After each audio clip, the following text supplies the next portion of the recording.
Hi, welcome to the first ever live.withcode.uk Python programming live coding session.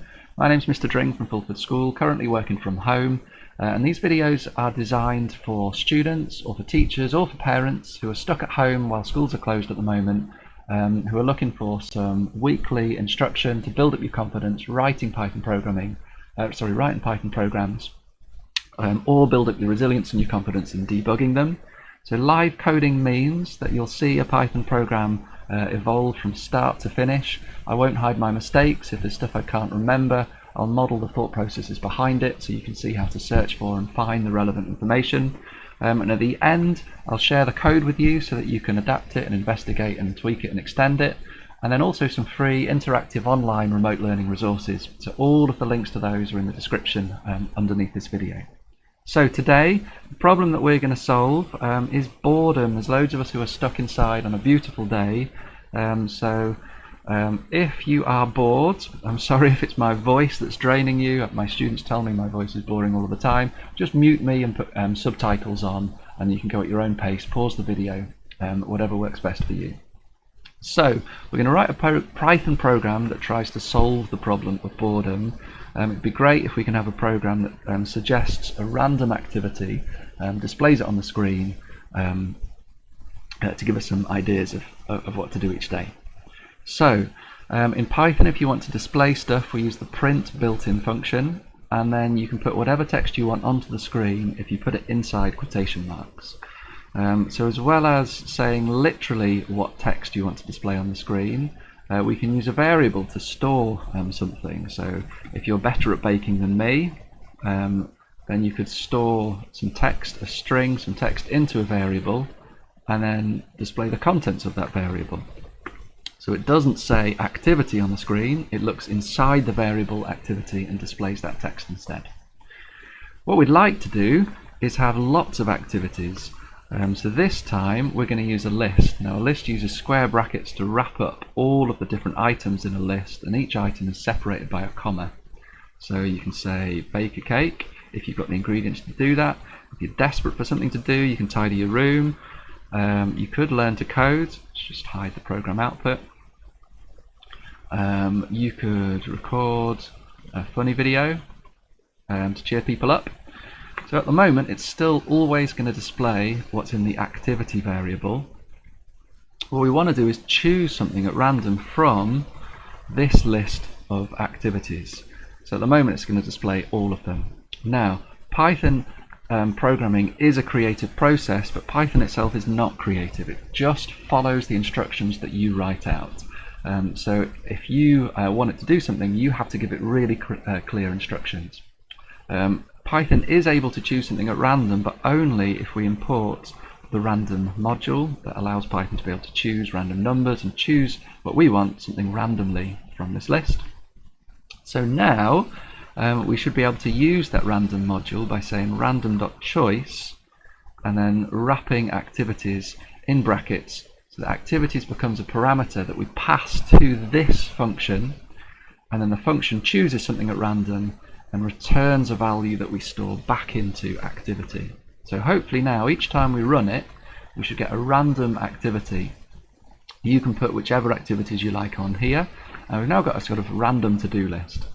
It's okay, but it would be nice if it was displayed a bit more creatively. So we're going to import the Turtle graphics module, and we want to kind of display it a bit more creatively on this canvas here.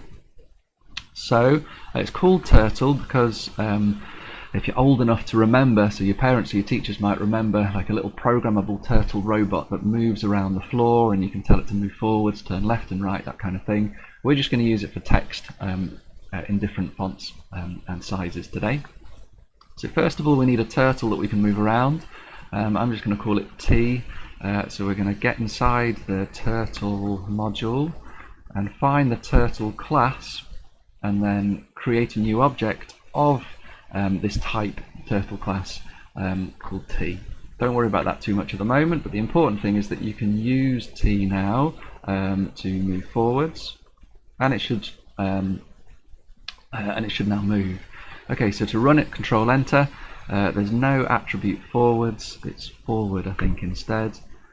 and we need to know how far to move forwards. So 100, we've now moved forwards 100 pixels along here. Great.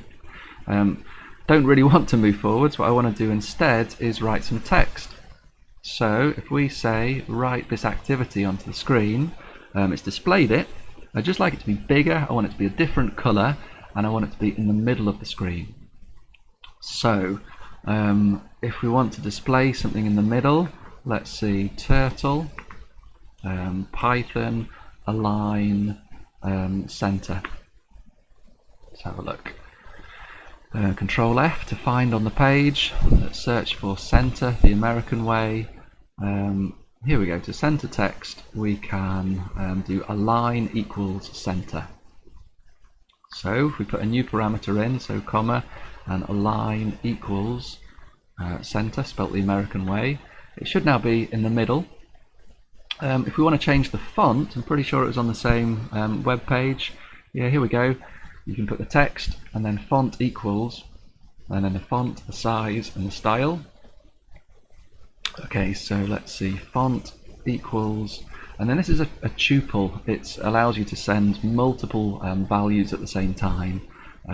So we choose a font, Arial, and then let's choose a nice big size, say 20. Great, so the text is a bit bigger. I'd like some text that says to do up at the top, and then I want this to be in a different colour. So let's see, t.write to do.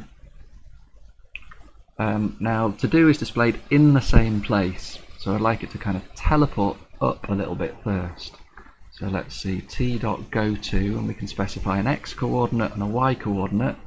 X is going to be 0 for the middle of the screen.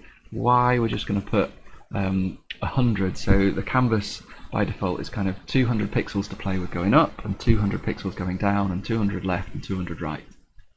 Right, so we've moved up, we've drawn to do, but I don't really want to draw this line, so we're going to lift the pen up first.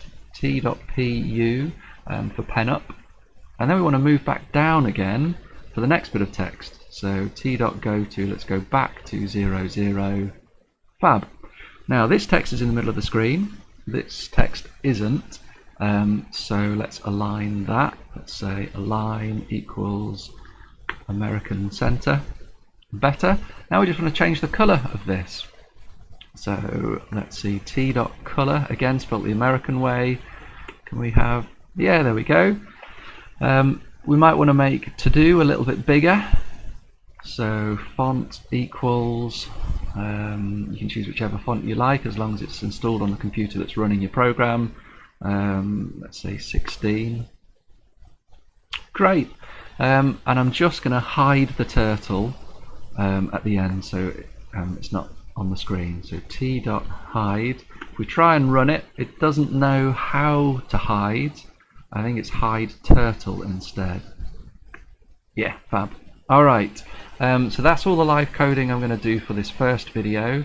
I'll put some instructions for some challenges to work through. So there's a link to this code underneath the video on YouTube.